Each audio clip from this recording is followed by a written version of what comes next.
Hoje vamos falar de um assunto que quase todos os pais passaram por essa situação e enfrentaram dificuldade para de fato lidar com esse assunto, o divórcio. Ninguém forma uma união pensando realmente em separar, mas acontece. E quando acontece, como que a gente explica isso, essa situação toda para os nossos filhos? É melhor não falar nada? Ah, não vou falar nada pro meu filho, se ele não vai sofrer.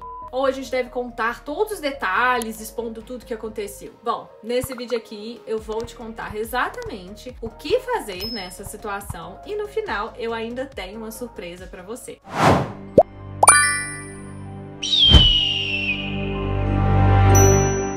Eu sou a Michelle Botrel, neurocientista certificada aqui no Canadá, especialista em comportamento infantil, mãe de 2 meninos, e atualmente eu continuo morando aqui no Canadá, onde eu faço os meus estudos sobre como melhor educar os nossos filhos. E antes de começar o vídeo, eu quero te dar aquele recadinho rápido sobre a primeira fórmula anti-agressividade do Brasil. O Ben Kids é um suplemento alimentar sem açúcar, sem glúten, projetado para fornecer ao seu filho os nutrientes necessários para equilibrar as suas emoções, reduzir a ansiedade, agitação, nervosismo, paciência e a birra. E aqui no link da descrição você consegue garantir o seu kit do Ben Kids. Lidar com o divórcio de uma forma saudável é crucial para o bem-estar das crianças. E a melhor opção não é simplesmente não falar nada, mas também não é sobre você explicar e expor tudo em todos os detalhes. O equilíbrio será sempre essencial para que a criança entenda essa situação de uma maneira apropriada para a sua idade, sem sobrecarregar a criança com informação que ela não vai conseguir compreender ou que mesmo vai causar sofrimento desnecessário, né? A comunicação deve ser sempre honesta, clara, adaptativa à capacidade emocional e intelectual daquela criança, tá? Então eu vou te passar aqui alguns passos para você lidar com essa situação de uma forma muito adequada para cada criança. Primeira coisa, a gente precisa ser honesto, tá? Seja honesto, mas de acordo com a idade da criança. Então, criança muito novinha, você vai evitar detalhes dolorosos. Você vai explicar que os pais não vão morar juntos mais, mas que ambos vão continuar amando e cuidando daquela criança. Uma criança mais velha, você pode sim ser um pouquinho mais específica, explicando que o divórcio não é culpa da criança. Sempre fale para ela, o divórcio não é culpa sua e que os ambos pais vão continuar sendo parte bem importante da vida daquela criança. Evite dar a sensação de que ela precisa tomar um partido, será muito doloroso para ela. Reafirme que amor e segurança da criança sempre fazem parte, então deixa claro que a criança não é responsável pelo divórcio, explique que ambos os pais ainda farão parte do dia a dia, da rotina daquela criança, mesmo que as coisas estejam realmente mudando. Garanta para a criança que ela não será abandonada, que ela vai continuar tendo o apoio e o carinho de ambos os pais, é fundamental para a saúde emocional dessa criança. Mantenha a consistência na rotina dentro do possível. Então as crianças podem se sentir bem inseguras quando tem mudanças muito grandes. Então manter uma rotina estável ajuda a minimizar aquela ansiedade. Então tente estabelecer novos hábitos que realmente vão funcionar bem para todos, equilibrando ali o tempo que essa criança vai passar com cada pai. Dê espaço também para que essa criança consiga expressar o que ela está sentindo. Então, encoraje aquela criança, fala para ela sentir como que ela está sentindo em relação a isso, sem pressionar ou dar respostas específicas. Apenas diga para ela que é normal sentir triste, confusa, com medo ou mesmo até com raiva, e que esses sentimentos eles são super válidos. E se necessário, é muito importante procurar a ajuda de um profissional para lidar com essa situação. Evite colocar a criança no meio do conflito, pelo amor de Deus. Jamais use a criança como intermediária para resolver essas questões do divórcio, porque isso pode gerar sentimento de culpa e ansiedade. Então mantenha o foco na criança, no que ela precisa para se sentir segura e amada. Demonstre também união nos aspectos fundamentais em relação à criança, porque mesmo que vocês estejam separados, vocês precisam se comunicar com respeito. A criança precisa perceber que, embora o relacionamento tenha sim mudado, tenha acabado, os pais continuam trabalhando juntos,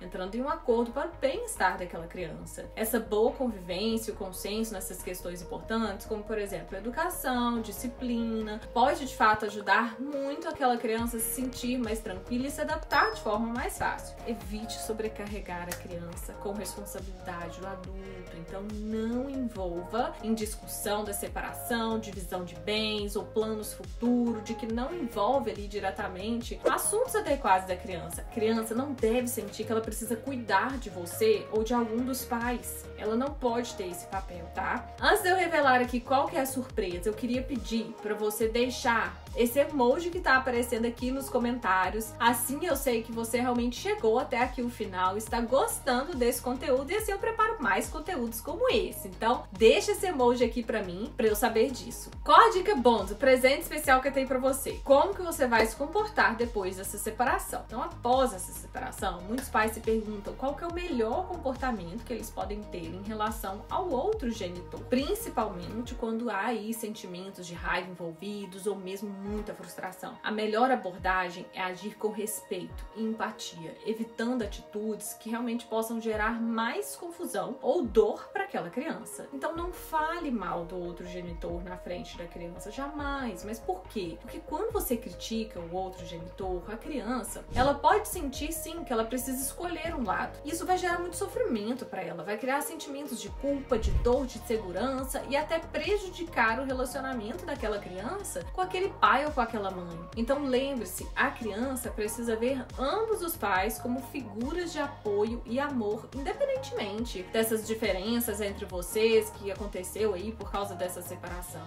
E o que você faz também? Seja respeitoso ao falar sobre o outro sempre, mesmo que seja difícil, se necessário, você precisa reservar suas conversas aí mais complicadas para outros momentos do que na frente da criança. A criança não pode ser envolvida nisso. Não ignore o outro genitor ou finge que ele nunca existiu. Por que você não pode fazer isso? Porque tentar apagar a existência na vida da criança vai causar o quê? Confusão. Seu filho vai ficar confuso, ele vai ficar com sentimento de abandono e ainda tem esses vínculos de afeto com aquele pai ou com aquela mãe. Isso não deve ser negado, jamais. O que a gente faz? Falar de forma neutra sobre o outro genitor é importante. Então, se a criança quiser falar sobre aquele pai, sobre aquela mãe, ou pedir por algo relacionado a ele, ouça com paciência, permita que aquela criança se expresse os sentimentos e simplesmente escute, tá? Respeite os sentimentos da criança, isso é sempre essencial. Cada criança vai reagir de forma diferente àquela separação, de forma bem única, e muitos podem se sentir realmente confusos ou tristes. Então, quando os pais eles conseguem se comportar de uma maneira saudável, madura, respeitosa, isso ajuda aquela criança a processar o que está acontecendo, as mudanças ali naquela vida dela de uma forma mais saudável. Então, se a criança perguntar sobre o outro pai ou a mãe, mostrar interesse, o que está acontecendo, responda de forma honesta, porém adaptada sempre à idade dela. Não sobrecarregue a criança com mais informação do que ela realmente consegue processar. Mas também não deixe de abordar essa situação quando ela questionar, quando ela demonstrar curiosidade ou interesse ou mesmo dor, tá? Mantenha os limites claros e conscientes. Por quê? Porque depois da separação é super comum e é importante que a criança tenha uma sensação de segurança, tá? Então ela precisa ter consistência, segurança nesses limites. Então, se os pais conseguirem se unir, manter uma rotina estável, respeitar os limites acordados, e a criança, ela vai conseguir se sentir mais tranquila e menos ansiosa. Então, coloque a criança em primeiro lugar sempre e seja firme nessas decisões, tanto em relação àquela convivência, quanto às responsabilidades daquela criança. E quando houver mudanças ali, comunique elas claramente para a criança, para que ela saiba realmente o que vai acontecer e o que ela pode esperar da situação. Você gostou desse vídeo? Me conta. Você já passou por alguma situação parental desse estilo, alguma coisa difícil de lidar? Deixa a sua história aqui para mim nos comentários que eu vou querer te responder e posso até te ajudar. Se você gosta do meu conteúdo, dá um like, se inscreva. Se você quer mais vídeos, compartilhe, divulgue para que eu consiga alcançar mais pais por aí.